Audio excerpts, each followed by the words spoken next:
I'd like to introduce Vernon Everitt, who's Transport Commissioner for Greater Manchester. Now, Vernon will outline how Manchester's transport offer is being transformed and how Metro mayors such as Andy Burnham in Manchester and Andy Street right here in Birmingham, or in the West Midlands I should say, are pivotal to delivering change and what combined authorities could do if further powers were devolved. Please welcome Vernon Everitt.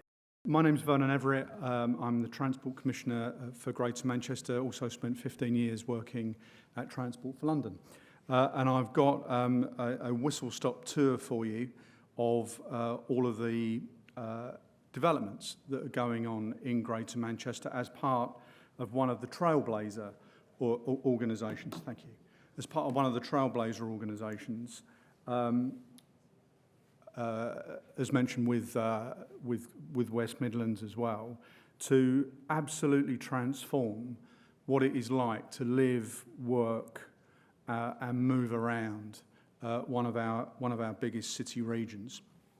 So as the intro slide sort of says, we are calling our integrated network the B network, and it will bring absolutely everything together in one place.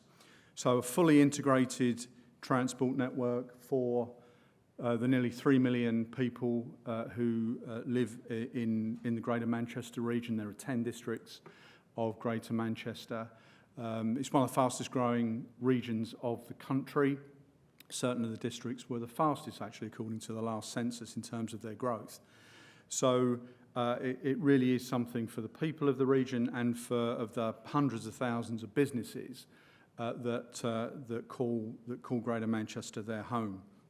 And the B network is bringing together the buses, trams, active travel, and ultimately the rail network as well, or certain elements of it, into one integrated whole with joined up fares, integrated ticketing and information, and high quality and reliable services.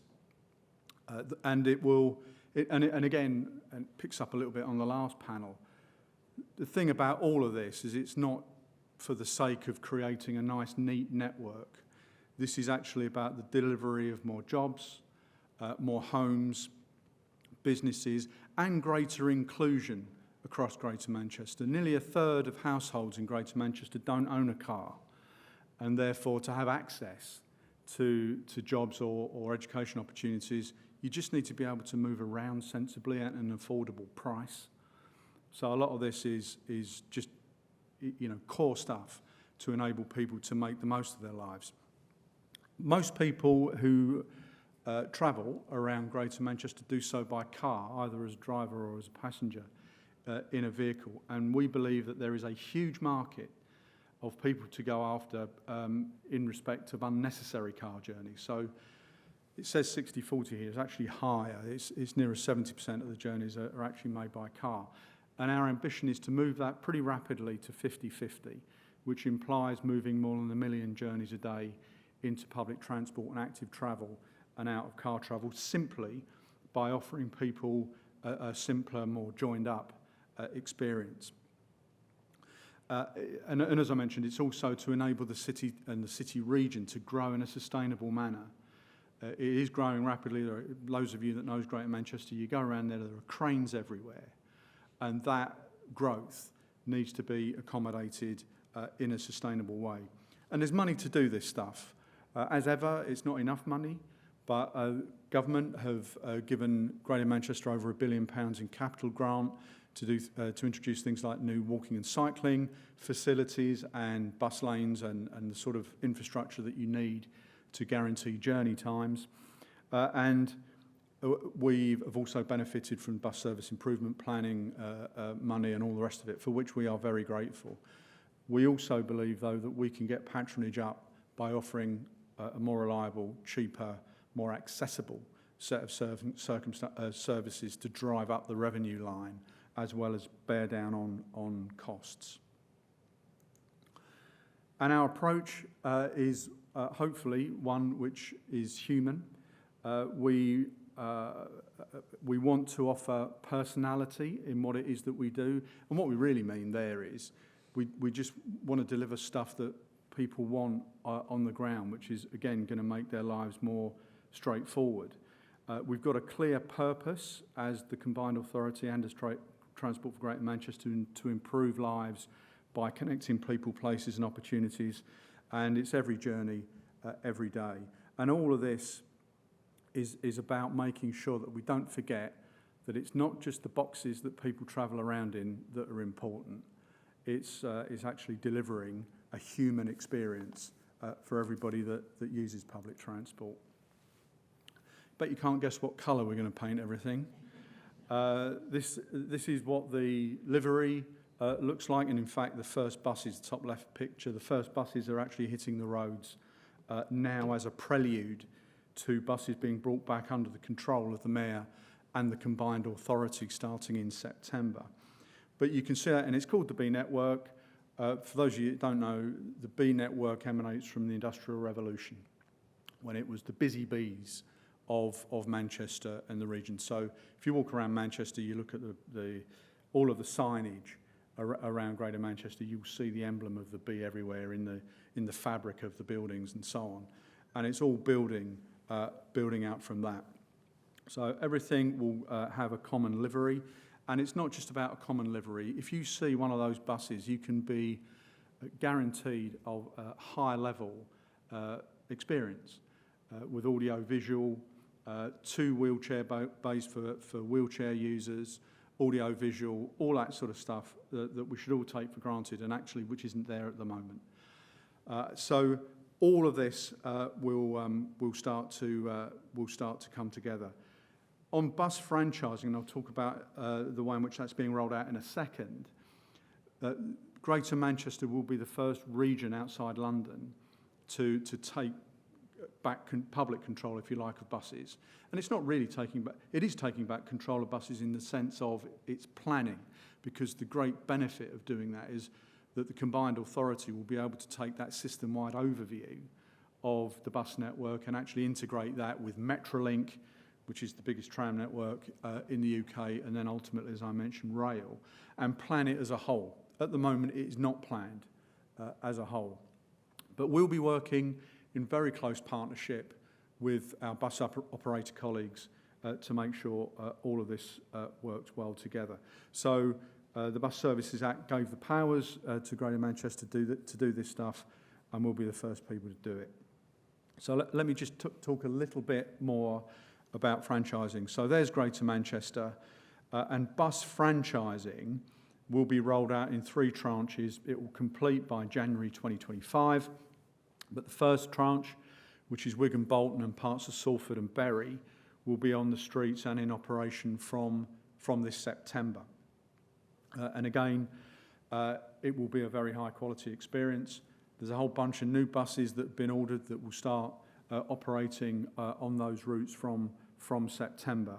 And it really is the start of the journey of integrating the bus network with Metrolink. The yellow on this map is the Metrolink tram network.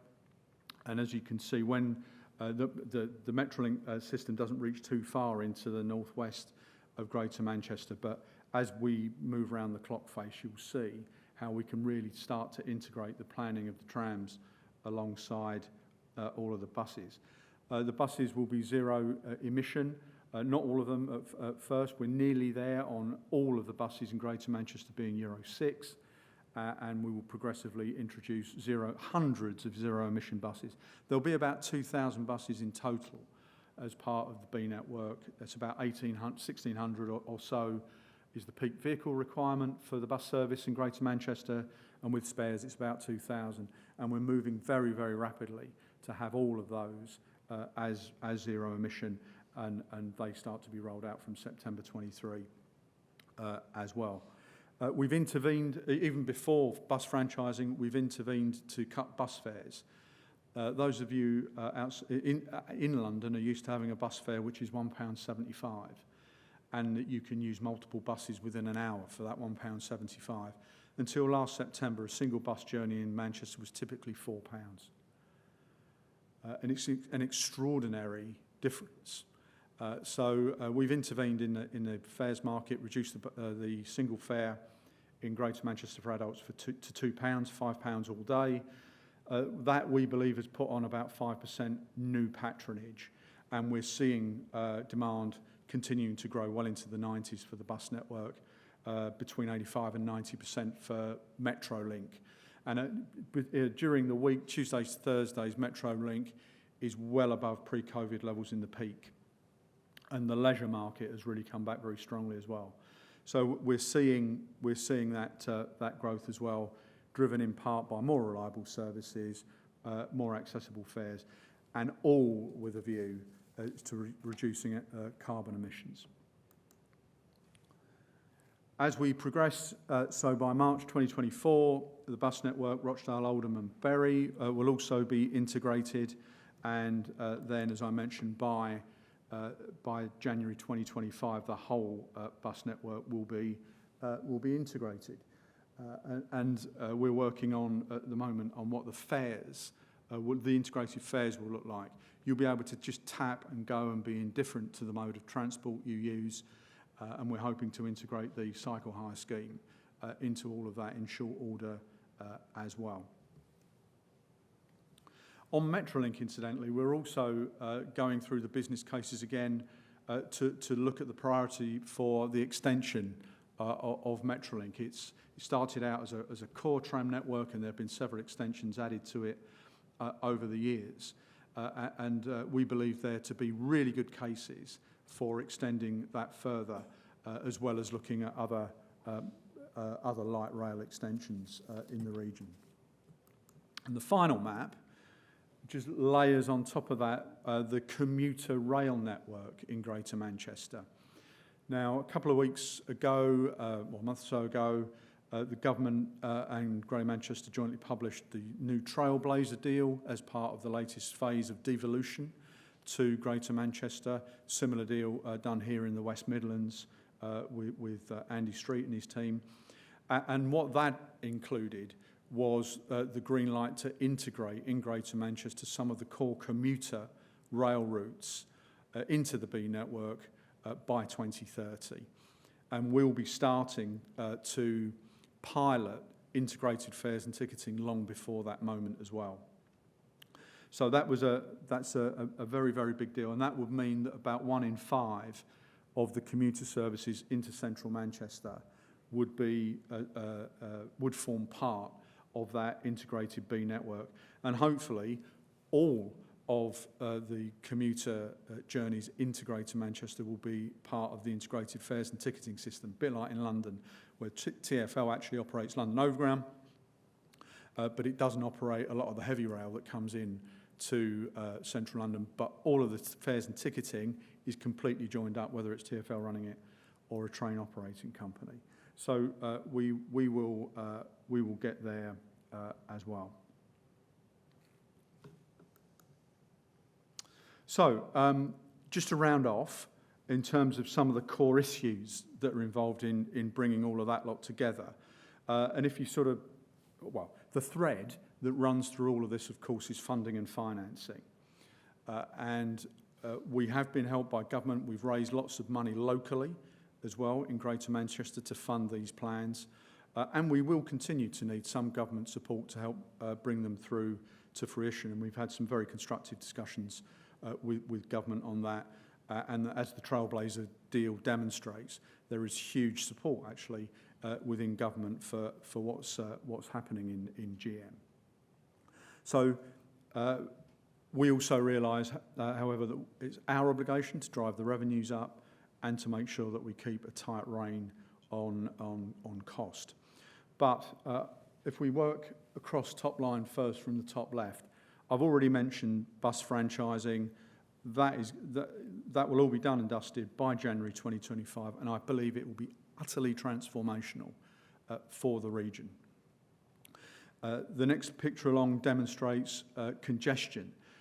There are 10 districts of Greater Manchester. There isn't a red route network like there is in London, where Transport for Greater Manchester takes control of those routes. That's a shared obligation across all of Greater Manchester's districts. And we're working much more together as a unit, as a unit of 10, plus Transport for Greater Manchester, to deal with traffic congestion, to make sure that utility works are coordinated, to look at lane rental, and so on.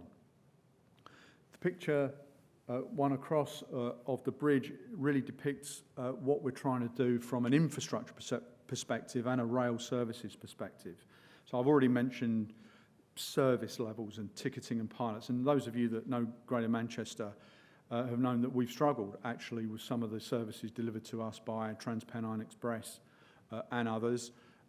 Northern are actually delivering really robustly on the new timetable introduced in December, which is fantastic. The same cannot be said at the moment for TransPennine Express, so we need to get on top of all of that. But we work collaboratively with the operators to get that onto all fours, including those ticketing pilots I mentioned. We will also, as part of the Trailblazer deal, dress some of the central Manchester stations so that they are B network hubs. So particularly where bus, tram and train all comes together with clear signage for people, and to really bring home the fact that people can use this stuff with one tap of their contactless payment card. The other thing that we are doing is putting together a formal vehicle with government for the redevelopment of some of the central Manchester stations. We have a clear customer and growth strategy, that's the picture on the far right, to attract more people. This isn't an anti-car statement. We just believe that with a better, more robust, more accessible public transport network, we will give people a decent alternative to some of their unnecessary car journeys. Bottom now, integrated fares and ticketing, joined up customer app and complaints handling. There's a big campaign, what we call our Get On Board campaign. The example there is promoting the new lower bus fares, getting on top of crime and antisocial behaviour as well to give more people confidence to use the network, particularly at night. And as I said, far right, this is all about public transport and active travel. And this is all about decarbonisation as well.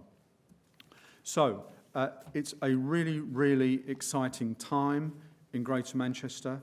We are on the cusp of delivering something that I think will be truly transformational for the people and businesses of it.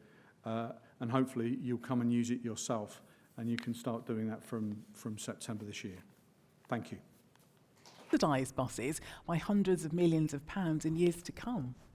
Well, the London system, of course, was never deregulated.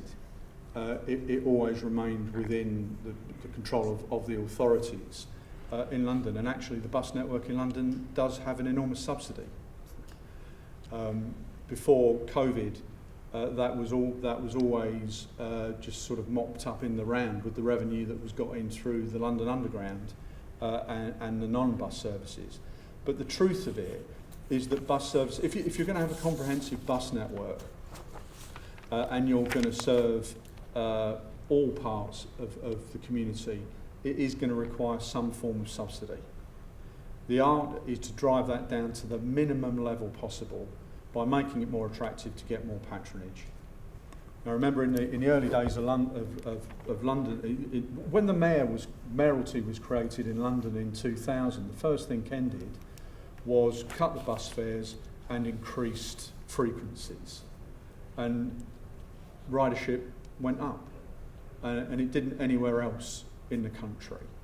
Now, patronage even on London's bus network has tailed off over the past few years, and a large proportion of that has been due to more unreliable journey times. Hence the need not only to have a frequent service that turns up at the right time, but you need to know that you're going to get to work in 30 minutes, not 40 minutes one day, 55 minutes the next day, and so on and so forth. So we've been working actually in CFGM very closely with Greater Manchester, and actually with Transport for London, and with many other authorities that are thinking about a franchising system. But it's a question about minimising the call of subsidy, not eradicating it completely. Okay, thank you. Well, let's come to another question, this time from John Mannion. What further opportunities are there in Greater Manchester for integrated transport to help shape and influence the built environment it serves? Interesting. I think when you look again, when you look at Greater Manchester, cranes everywhere. What hasn't tended to happen is that while those new residential buildings have gone up and commercial buildings have gone up, the infrastructure around it hasn't necessarily kept speed with that. And I was listening to the previous panel session that we had about design and about making places more livable. I think we've got a real opportunity. I'm not saying it's never happened in GM, it has actually.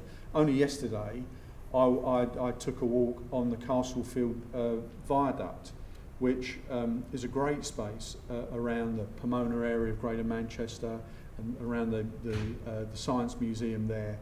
And an enormous amount of thought actually has been put into place around there. And I think the integrated B network gives us an opportunity to think more in the round, drawing in more thought about place as well as public transport and active travel. So it's not that it hasn't happened. I just think we will find that we've got many more opportunities than we had previously. Okay, interesting. Terry would like to know, in terms of ticketing, is GMCA planning on an Oyster-style card or something that's bespoke, or is it moving towards direct to bank card or Google Pay style types of payments? Straight to bank card. There is a payment card in Greater Manchester called iGo, and that will remain available to people, rather like the Oyster card remains available to people who don't want to use their contactless payment card. But one of the great advantages that we have in GM is that we don't have a load of legacy tech to have to deal with, so we can go and maybe even skip the old generation of technology. And if you ride the Metrolink service in Greater Manchester at the moment, you can use your contactless payment card, tap and go, you'll be capped at daily rate and all the rest of it. So what I've described really is just building out from what is already there. Okay, final question actually, and the theme of this session was delivering change. So I'm just wondering out a little bit more to ask you about productivity. Productivity in the Manchester City region has remained at 90% of the national average for the past decade. So how much of an impact do you think this deeper devolution deal is going to have on the Greater Manchester region's economy? I think it will be massive. As I sort of hinted at in my remarks.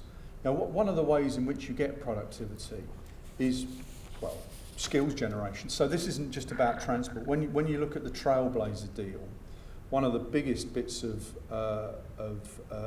new responsibility that the mayor's been handed is around skills development.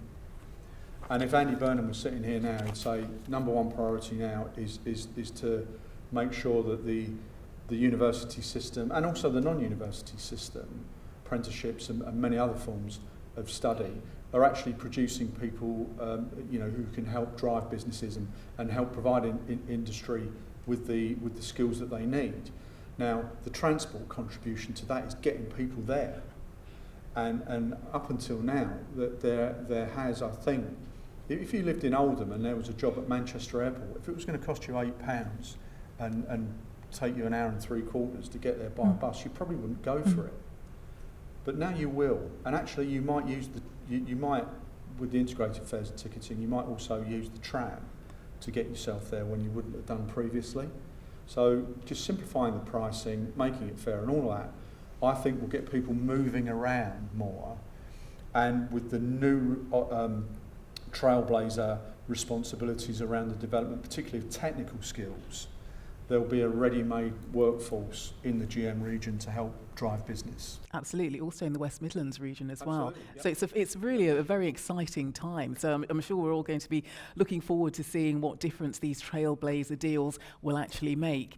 Vernon, I have to thank you very much for coming here today and letting us know all about what's going on across the Greater Manchester region, and wish you all the success and prosperity for that area as well. So let's congratulate and thank Vernon for coming. Thank you very much.